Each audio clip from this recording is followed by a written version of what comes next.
The term whistleblower has been in the news headlines not only in the past years, but especially this week as we had Frances Hogan stepping forward to call out Facebook, saying they are putting profit above the safety of their users. So we are joined today with Siri Nelson. She is the executive director of the National Whistleblower Center. So Siri, I just want to first start with the word whistleblower. What does that term, that name actually mean?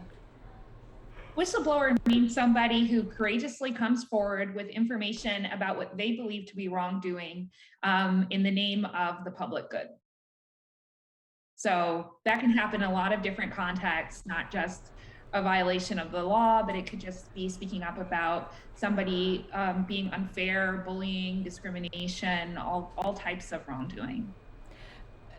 So one of the questions I had was when these whistleblowers are stepping forward, recently, we just heard from someone who was a former Facebook employee. Obviously, a big question is, what kind of protection do you guys help provide for these people to come forward to say, there's something going on that's either fraud or corruption or whatever the type may be? Well, there are a wide range of protections that are available to whistleblowers depending on the kind of wrongdoing that they are reporting. So one thing that National Whistleblower Center does is provide a wealth of information on our website, whistleblowers.org, where you can find frequently asked questions pages about all types of violations and how to report them. In this instance, the violations that are being reported to the SEC, which is governed by the Dodd-Frank Act, which has very specific rules that need to be followed. We do outline those on our website, but really an attorney is the best one to guide you through those different steps. As a whistleblower, the most important thing to do, especially if you're afraid of retaliation or any other sorts of consequences to your whistleblowing, is to work with an attorney that knows the law well so that you can make sure you go through every step properly. So is that something that you guys are helping people do, is really understand everything that comes behind it legally before they'd come forward with all of this information and sharing what they do know as what could be corruption? Yeah, that's a major part of our mission. We make sure that there's a lot of information on our website for anybody who would consider blowing the whistle, but we also have a really nice Get Help button on our upper right-hand corner of our website that will lead you to an intake form that will provide your information to a consultant who provides that information to an attorney that might be able to work with you. So it's the direct line to an attorney. So let's just talk about the role that these people are playing here in our society. How important is it that these former employees, people who may still work at companies, step forward when they think something's not quite right?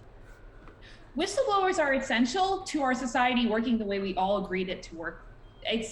They protect our democracy, they protect our economy. That's why the SEC has a whistleblower program, because whistleblowers are essential to economic stability. A lot of times financial crimes and all sorts of frauds are happening behind closed doors, and whistleblowers are the keys to the government getting information about what's happening in secrecy.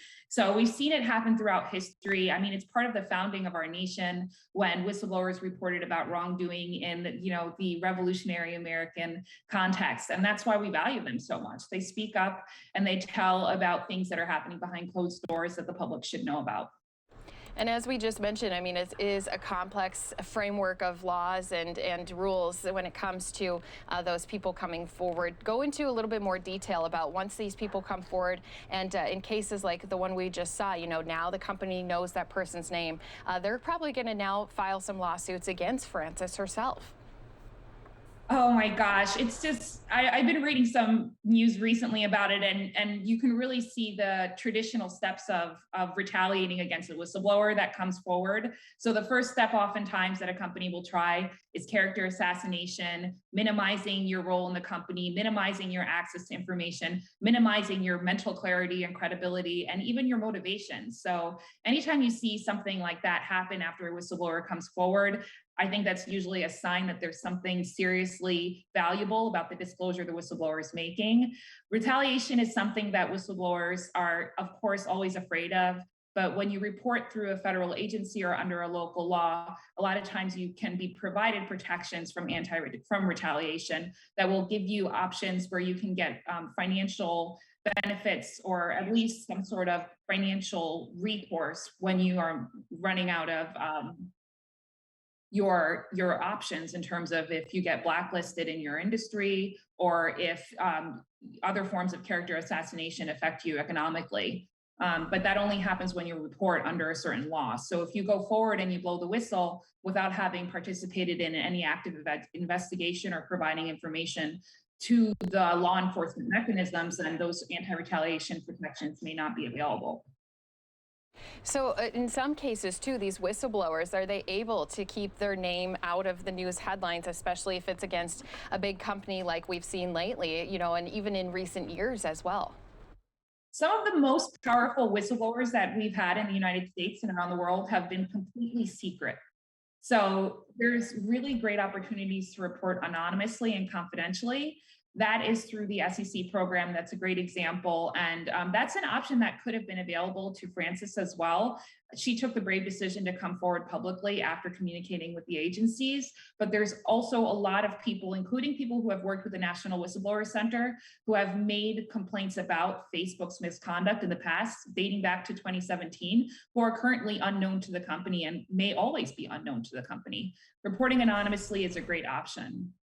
And so let's just kind of tell people why it is so important that they are continuing to come forward. In cases like this, when we see them happening and then they're in front of our Senate, having these hearings, they're being really put out there into the public eye. Does that hurt other people from coming forward? Does it help make other people more brave to come forward with the information they have? It's critically important that people continue to come forward because Congress needs to understand how serious and how broad these issues are and how pervasive they are in the tech industry. Any fraud needs to be put to an end. And when tech industry is lying about what they're doing and how they're handling information, what their products can do, the best people to tell the truth are the ones who are on the inside and can see and explain how the system works to senators who are not engineers or data scientists. So it's a very brave thing to do to come forward.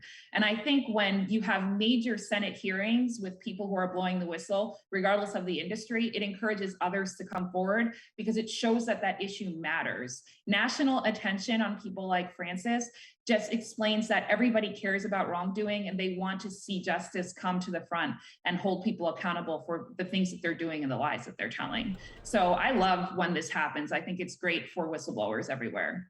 Is there anything that you would want to share with people before they do come forward? Anything that they should know about ahead of time? Firstly, you're not alone. Being a whistleblower can be incredibly isolating, especially when you're in the public eye and you're facing smear campaigns, but you are not alone. And you can come to NWC and find information and connections for support. But secondly, you should get an attorney. Attorneys are your best ally in blowing the whistle. They can help you understand your protections and they can provide you with the information you need to take the right steps at the right time to make sure you're fully protected and eligible for any awards that might be available to you based on your whistleblowing. Yeah, it's important to remember that you need to share that information to help protect other people, whether it's consumers, whether it's kids online. You need to let those individuals know that you're keeping an eye out for them as well. So we do want to say thank you again, Siri Nelson, joining us here on Live Now from Fox, the Executive Director for our National Whistleblower Center. Hopefully this does help make others brave to come forward if they know of anything going wrong in their own workplace. Thank you, Kristi. It was great chatting with you today.